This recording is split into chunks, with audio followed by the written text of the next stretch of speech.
বালি দিয়ে চিকেন ভাপা। হ্যাঁ বন্ধুরা, মাছের ভাপা তো অনেকেই খেয়েছেন, আজকে বানান আমার মতন করে চিকেন ভাপা। প্রথমেই নিয়েছি চিকেন একটুখানি লবণ আর টক দই ভালোভাবে মাখিয়ে দিলাম। এর মধ্যে দিয়ে দিচ্ছি জিরে গুঁড়ো আর একটু ধনে গুঁড়ো। এর মধ্যে দিচ্ছি লবণ আর দিচ্ছি লঙ্কার গুঁড়ো, হলুদ গুঁড়ো আর দিয়ে দেব এর মধ্যে অল্প একটুখানি আদা বাটা। দিয়ে এর মধ্যে দিচ্ছি সামান্য একটু রসুন কুচি। রসুনের কিন্তু পরিমাণটা খুব অল্প দিতে হবে। একটা দিয়ে দিচ্ছি কাঁচা লঙ্কা, একটু টমেটো আর দিচ্ছি ক্যাপসিকাম।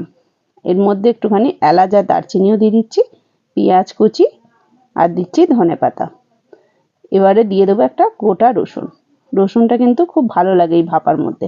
অনেকটা পরিমাণ সর্ষের তেল দিয়ে একটু ভালোভাবে মাখিয়ে মিনিট 10 রেখে দিলেই হয়ে যাবে। এবার আমি টিফিনের মধ্যে দিয়ে দেখুন কড়াইতে দিয়েছি কিন্তু বালি গরম হয়ে গেলে এর মধ্যে দিয়ে দিয়েছি, টিফিনটা বসিয়ে দিয়েছি। এবার মিনিট 20 রান্না করলে রেডি হয়ে যাবে চিকেন ভাপা।